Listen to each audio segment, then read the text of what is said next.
প্রায় 10 বছর আগে কিছু বিজ্ঞানী এমন এক সিদ্ধান্ত নিলেন যেটা শুনে প্রথমে সবাই বলেছিল এটা তো একেবারে পাগলামি। তারা বেছে নিলেন একদল বুনো প্রাণী, দেখতে অনেকটা মহিষের মতো, নাম তার বাইসন। আর সেই বাইসনদের তারা ছেড়ে দিলেন একেবারে শুকনো ফাটামাটি আর ধুলো ভরা মরুভূমির মতো জমিতে। না কোনো খাবার, না পানি, না কোনো মানুষের দেখভাল। দূর দূর পর্যন্ত শুধু ফাঁকা মৃতপ্রায় এক মাঠ। তারপর বিজ্ঞানীরা চলে গেলেন পেছনে নাড়তে গিয়ে। চারপাশের মানুষ হেসে বলেছিল এই জমিতে ওরা বাঁচবে কিভাবে।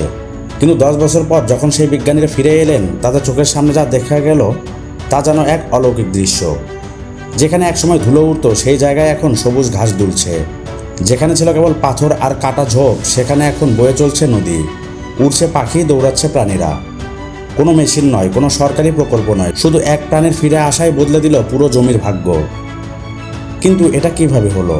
কি এমন করলো বাইসন যা মানুষ ও সরকার মিলে করতে পারেনি? সত্যটা জানলে আপনি অবাক হয়ে যাবেন। হাজার হাজার বছর আগে এই বিশাল ভূমি ছিল বাইসনদের রাজ্য। কোটি কোটি বাইসন দৌড়াতো আমেরিকার প্রান্তর জুড়ে। সব কিছুই ছিল ভারসাম্য। বাইসন ছিল প্রান্তরের রাজা আর স্থানীয় আদিবাসীদের জীবনের একটি অংশ। তারা বাইসনের প্রতিটি অংশ ব্যবহার করত, মাংস খেত, চামড়া দিয়ে পোশাক বানাতো, হাড় দিয়ে বানাতো সরঞ্জাম। কিন্তু তারপরে এলো মানুষ, আর সঙ্গে এলো লোভ। অষ্টাদশ শতকে বাইসনের শিকার শুরু হলো টাকার জন্য। তাদের চামড়া বিক্রি হতো অনেক দামে, জিহ্বা দিয়ে রান্না করা হতো বিশেষ খাবার, আর মাংস পাঠানো হতো কারখানায়। রেল লাইন তৈরি হলো, শিকারীরা ট্রেনে বসে বন্দুক চালিয়ে বাইসন মারতে লাগলো, শুধু মজা করে আর নিখুঁত নিশানায় অনুশীলনের জন্য। যত বেশি মরে তত বেশি তাদের লাভ। আর এটা শুধু ব্যবসা ছিল না, এটা ছিল একটি রাজনৈতিক কৌশলও।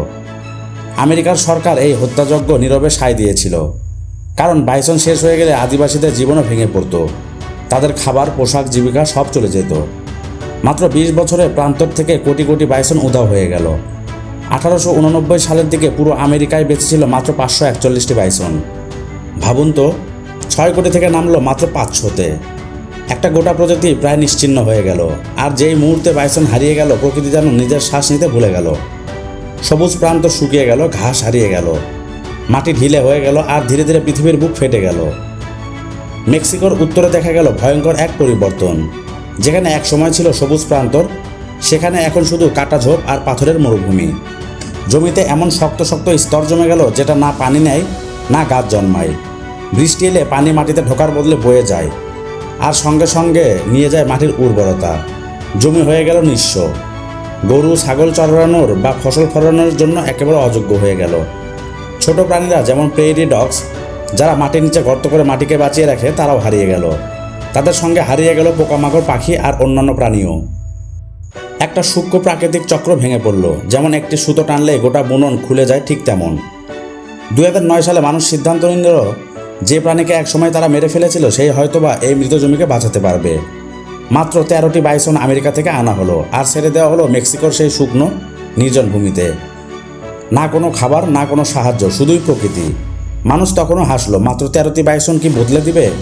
কিন্তু সময় বদলে আনলো তাদের কথার মানে। বছর বছর বাইসনের সংখ্যা বাড়তে লাগলো। 2018-তে তা 200 ছাড়িয়ে গেল। কিন্তু এটা শুধু সংখ্যা ছিল না, এগুলো ছিল চলন্ত ইকোসিস্টেমের একটি ধারা। তাদের প্রকৃতি পা ফেলার সঙ্গে সঙ্গে মাটি ভাঙতে লাগলো, বীজ ছড়াতে লাগলো, বৃষ্টি জমতে শুরু করলো, আর শুকনো জমি ফিরে পেল প্রাণ। বাইসন প্রতিদিন মাইলের পর মাইল হেঁটে চলে। প্রতিটি পদক্ষেপে তারা শক্ত জমিকে ভেঙে ফেলে, যাতে শুকনো মাটি শ্বাস নিতে পারে। তারা এক জায়গায় বেশিক্ষণ থাকে না, তাই মাটি নষ্ট না হয়ে বরং আরও উর্বর হয়। বৃষ্টি এলে পানি মাটির ভেতরে ঢোকে, আর শুরু হয় জীবনের নতুন অধ্যায়। তাদের ফেলে যাওয়া মলই হয় প্রাকৃতিক সার, নাইট্রোজেন, ফসফরাস আর পটাশিয়ামে ভরপুর। এক গবেষণায় দেখা গেছে যেখানে বাইসন থাকে সেই মাটিতে নাইট্রোজেনের সংখ্যা প্রায় 40% বেশি। তারা যখন গড়াগড়ি দেয় বা শরীর ঘষে, তখন তাদের লোমে আটকানো বীজ পড়ে যায়। এই বীজ পড়ে স্যাঁতস্যাঁতে মাটিতে অঙ্কুরিত হয়, আর জন্ম নেয় নতুন গাছ, নতুন জীবন। বাইসনের পায়ের ছাপে তৈরি হয় ছোট ছোট গর্ত, জমে বৃষ্টির পানি, আর সেখান থেকেই শুরু হয় ক্ষুদ্র ইকোসিস্টেম, যেখানে জন্ম নেয় ঘাস, পোকা, পাখি ও প্রাণ। যেই মুহূর্তে বাইসন ফিরে এলো প্রেইরি ডগস। তারা আবার মাটি খুঁড়তে শুরু করলো। তাদের গর্তে বাতাস ঢুকতে লাগলো, মাটি সজীব হয়ে উঠল, আর সেই গর্তগুলো হলো নতুন বাসা। কালো পা ফ্যারেট নামের বুনো বেজি, তাদের খাবার প্রায় পুরোপুরি প্রেইরি ডগস। ফ্যারেটের সঙ্গে এলো বারেং আউল, যারা গাছে নয় মাটির নিচে থাকে। প্রেইরি ডগের পুরনো গর্তে তাদের বাড়ি। একটা প্রাণী ফিরল, তার সঙ্গে ফিরল পুরো প্রাকৃতিক চক্র। ঘাস, পোকা, পাখি, শিকারি সব কিছু। প্রকৃতি আবার নিঃশ্বাস নিতে শুরু করলো। এমন প্রাণীদের বলা হয় কিস্টোন স্পিসিস, যাদের ছাড়া গোটা ইকোসিস্টেম ধসে পড়ে। ভারতেও এমন কিছু প্রাণী আছে, তাদের মধ্যে অন্যতম হলো হাতি। হাতি শুধু বড় আর শক্তিশালী নয়, সে হলো জঙ্গলের স্থপতি। গাছ ভেঙে পথ তৈরি করে, ছোট প্রাণীদের চলার রাস্তা বানায়, হেঁটে হেঁটে মাটিতে বাতাস ঢোকার সুযোগ করে দেয়, আর প্রতিদিন নিজের মলের সঙ্গে শত শত বীজ এক জায়গায় থেকে আরেক জায়গায় নিয়ে যায়। হাতি চলাচল করে মানে বন বড় হয়। হাতি না থাকলে বন ঘন হয়ে নিঃশ্বাস বন্ধ হয়ে মরে যেত। বাঘও এক কিস্টোন প্রাণী। যখন বনে বাঘ থাকে তখন হরিণ, নীলগাই, বুনো শুকর স্থির থাকে না। তারা ভয় পায়, তাই চলাফেরা করে, আর সেটা চলাচলের কারণে ঘাসের পুনর্জন্ম হয়, বন টিকে থাকে। কিন্তু বাঘ না থাকলে তারা নির্ভয়ে এক জায়গায় ঘাস শেষ করে ফেলত। বন শুকিয়ে যেত, মাটি উড়ে যেত, আর পুরো পরিবেশ ভেঙে পড়ত। আমেরিকার ইয়েলোস্টোন জাতীয় উদ্যানে একসময় মানুষ ভেবেছিল নেকড়ে বিপজ্জনক, তাই তারা তাকে মেরে ফেলেছিল। 1926 সালের মধ্যে একটি নেকড়েও বার রইল না। শুরুতে সব কিছু ঠিকঠাক মনে হচ্ছিল, কিন্তু ধীরে ধীরে বন মরতে শুরু করলো। শিকারি না থাকায় শাকাহারীরা বেপরোয়া হয়ে পড়ল। নদীর ধারে সব গাছ খেয়ে ফেললো, বিভার হয়ে গেল, পাখি আর মাছও কমে গেল।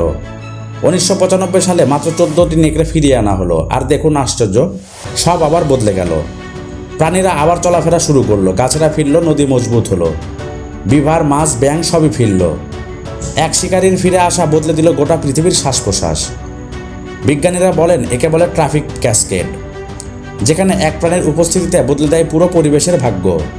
বন্ধুরা, যদি আপনি এখানে পর্যন্ত শুনে থাকেন তাহলে নিশ্চিত আপনি প্রাকৃতিকে ভালোবাসেন। এই গল্প শুধু বাইসনের নয়, এটা প্রমাণ যে যখন প্রকৃতি থেকে কিছু ছিনিয়ে নেওয়া হয় তখন তার ভারসাম্য ভেঙে পড়ে, কিন্তু যখন সেই এক হারানো প্রাণ ফিরে আসে তখন পৃথিবী আবার বাঁচতে শেখে। তাই ভিডিওটি ভালো লেগে থাকলে একটি লাইক দিন, সাবস্ক্রাইব করুন, আর কমেন্টে লিখে জানান আপনার মতে কোন প্রাণী পৃথিবীর আসল নায়ক। তো বন্ধু, আমি দেখা করব পরবর্তী কোনো ভিডিও নিয়ে। আজকের মতো এখানেই, ধন্যবাদ সবাইকে।